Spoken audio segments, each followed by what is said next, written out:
sus centros Two-time light middleweight world champion For Ragnarok in theaters everywhere November 3rd. I had it 115, 113 for Triple G, but the reality of the situation is that this has been tarnished by a judge that clearly had no business. A three-way split. This is officially a draw.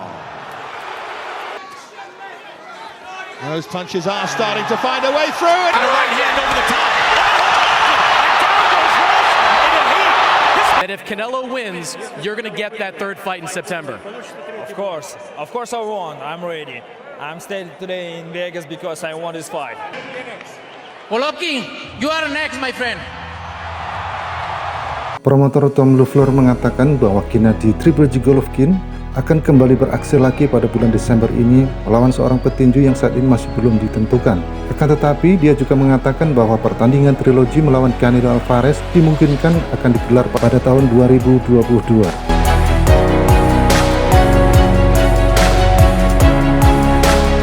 Pasti, sebagian besar cinta tinju dunia tidak sabar menunggu pertandingan trilogi antara Canelo Alvarez melawan Gennady Golovkin. Canelo selama ini telah terbiasa dengan kehidupan yang bagus mengalahkan juara kelas menengah super lemah Billy Joe Saunders, Callum Smith, dan Rocky Fielding.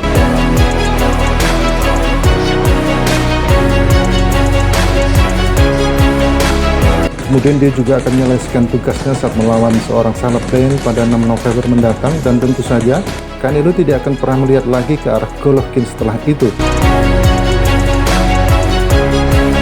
Sementara itu, Golovkin yang saat ini mempunyai rekor 41 kemenangan dengan 1 kalah 1 draw, di mana 36 kemenangannya KO, belum pernah bertarung sejak bulan Desember lalu ketika ia berhasil mempertahankan gelar kelas menengah IBF-nya dengan kemenangan KO pada ronde ke-7 atas penantang wajib Kamil Szeremeta.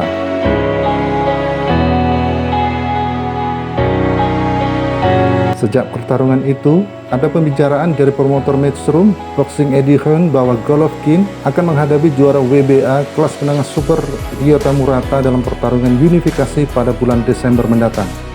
Itu adalah pertandingan yang mungkin bisa terjadi digelar di negara asal Murata, yaitu Jepang. Dan pertarungannya tentu saja akan mendapat banyak penonton dari negeri Sakura tersebut. Penggemar tinju Amerika Serikat tidak senang membayangkan saat melihat Golovkin melawan seorang Murata, karena petinju Jepang tersebut pernah dikalahkan 2 kali sebagai petinju profesional oleh Rob Brant dan Hassan Nedam. Penggemar tinju ingin melihat Triple G melawan Canelo, Demetrius Andrade, Jermall Charlo, dan David Benavidez. Salah satu dari 4 petarung itu akan jauh lebih disukai daripada menonton Golovkin mengalahkan juara terbatas Murata yang saat ini sudah berusia 35 tahun. Belum ada kerjasama yang diselesaikan, tetapi dia ingin kembali menjelang akhir tahun. Setiap kali dia masuk ke dalam ring, itu adalah kembang api, jadi kami senang. Dia akhirnya mempersempit jangka waktunya, kata Tom Loeffler kepada QRT Sport tentang Gennady Golovkin. Jika Golovkin bisa menang mudah atas Murata, maka dia bisa kembali ke ring pada awal tahun 2022 untuk kembali bertinju melawan orang-orang atau petinju berkualitas seperti Charlo, Andrade, ataupun Benavidez. Murata sendiri tidak bertarung dalam 2 tahun sejak tahun 2019, dan itu tidak lebih dari pertarungan tingkat bisnis untuk seorang Golovkin dengan uang yang bisa dia hasilkan di Jepang nanti. Golovkin versus Murata tidak akan mendatangkan banyak pelanggan baru ke DAZN, karena penggemar tinju biasa belum pernah mendengar tentang petarung Jepang. Siapa itu Murata? Who do you want to fight next? Everybody know. Of course, guys. I'm ready to September. I'm ready to Canelo. Sayang sekali Golovkin menyanyiakan pertarungan yang sangat bagus dengan Murata pada bulan Desember itu, karena saat itu dia bisa menggunakan kesempatan tersebut untuk menghadapi Demetrius Andrade, Jermall Charlo, ataupun David Benavidez. Bahkan Chris Eubank Jr. pun akan lebih jauh disukai sebagai lawan Golovkin selanjutnya daripada Murata. Golovkin seharusnya melawan Canelo ketika mereka bersama di DAZN, tetapi itu tidak terjadi pada September 2019. Setelah itu, Dia melakukan beberapa pertarungan lainnya, dan sekarang jika dia kembali pada bulan Desember, itu akan menjadi pertarungan yang bagus yang bisa kami umumkan. Sangat sulit untuk membuat 2 pertarungan bersama Canelo, dan jika Anda ingat, Canelo masih memegang rekor sebagai satu-satunya juara dari Meksiko yang pernah mengosongkan gelar WBC-nya. Kami berhasil menemukan cara untuk membuatnya bekerja karena HBO tahu tentang bayar bertayang yang akan menjadi hari bayaran terbesar, Canelo lawan Golovkin. Jika Anda bertanya mengapa pertarungan ketiga dengan Canelo itu tidak terjadi, itu bukan karena pihak Golovkin. Mudah-mudahan pertarungan ketiga akan terjadi pada tahun depan. Kata promotor Tom Loeffler tentang pertandingan trilogi Canelo versus Golovkin. Banyak penggemar tinju percaya bahwa Canelo masih menyimpan dendam terhadap Golovkin karena pernyataannya setelah mengetahui bintang Meksiko itu dinyatakan positif menggunakan clenbuterol PED yang dilarang. Juga, 2 pertarungan Canelo melawan Golovkin sangat sulit bagi bintang Meksiko itu, dan dia bisa dibilang kalah di yang pertama dan beruntung menang di yang kedua.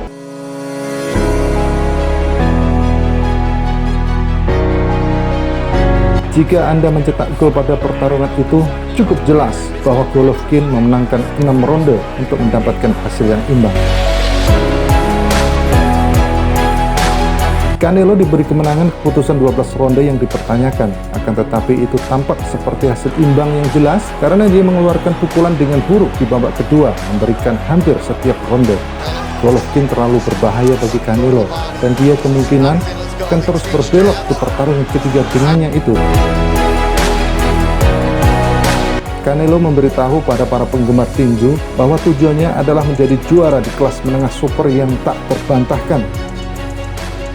Golovkin, David Benavidez, German Carlo, Dimitri Bivol, Arthur Beterbiev, dan Demetrius Andrade. Jika Canelo tidak melawan juara di kelas menengah super, dia akan diharapkan untuk melawan orang-orang itu, dan dia kemungkinan akan kalah setengah jika tidak semuanya.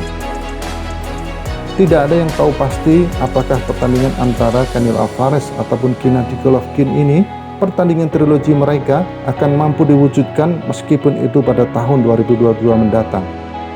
Tetapi dalam dunia tinju, semuanya bisa terjadi. Yang penting ada kesepakatan antara kedua belah pihak. Tentu saja semuanya mengenai uang.